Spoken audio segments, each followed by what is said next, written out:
River Church was born in September of 2010. At that time, I had a full-time job on the other side of Boston, in addition to a marriage and a fully moving, active 2-year-old. Most weeks, I managed to get everything done, but the inevitable week came when I got to the end of the week and I just thought, I have no sermon, I have nothing prepared. So in a state of panic, I called Michael, this film director in our church, and I said, Michael, I'm totally in trouble. Maybe you could tell me more about that whole short film and a service thing that you've been talking about. And so that week, rather than me preaching a sermon, we showed a short film, and then I opened the floor to the whole congregation with one very simple question. What was your experience of the film? And what happened in that moment completely amazed me.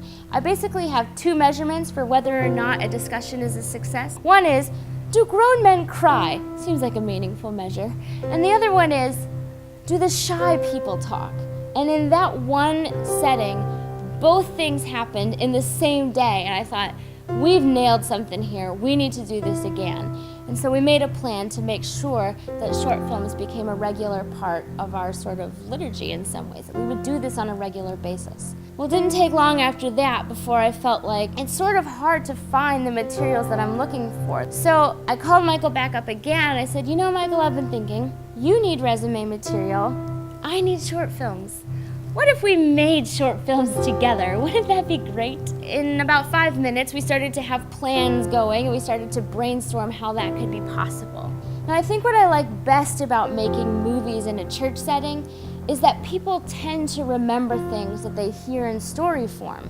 It was also notable to me that people started walking in the door and saying, well, I checked out your website and I noticed that you showed some short films, and I thought, maybe that's a church I'd be interested in. We started to put together teaching materials, and those teaching materials had 2 focuses. One was an in-sermon setting, the other was more of a discussion group setting. Now, clearly I'm biased in I'm sure a million ways, but I really believe that engaging with Stories by the River films is going to be meaningful for you and your church. And here are 2 reasons why. We make movies about topics that are relevant to what people are experiencing in their everyday lives. People wrestle with doubt, and they wonder, is that okay? Life is just a series of random events. I don't think there's anything beyond that, just chaos. Watching someone else pay it forward can often inspire us to want to do the same thing. I hope you're not gonna let pride start eating generosity. Pride? No, and this is hardly generosity. It's more like charity. And to tell you the truth, I'm a little offended.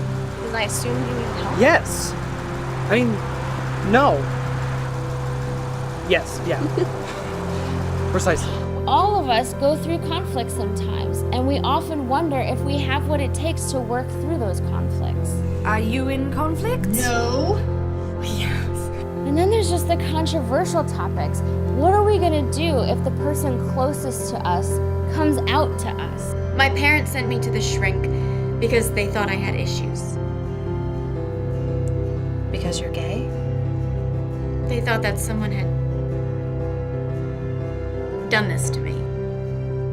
Our movies are created to give people the opportunity to talk about things that might not necessarily come up over dinner.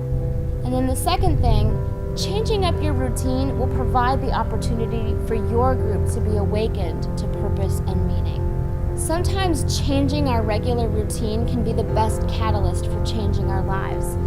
Maybe watching a film about somebody else's struggle with cancer is exactly the catalyst that you need to go ahead and enter into that thing that you've been meaning to get to.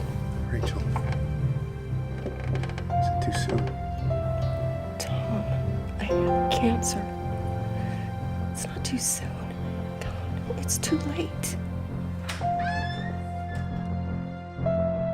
So whether you'd like to start with a small group or maybe even a youth group discussion, or you'd just like to jump in and try showing short films in your main service, I fully believe that you're going to see meaningful fruit come from watching these films together. And once you've given that first movie a try and you find that what I've said is true, what I'd encourage you to do is go ahead and tell somebody else, because we know that it's a little different than maybe what people are used to experiencing in their churches. But we also know that we've seen a lot of meaningful fruit come, that it's been a big catalyst for different people, that it's impacted people's lives. And we believe that the same can be true for your church as well.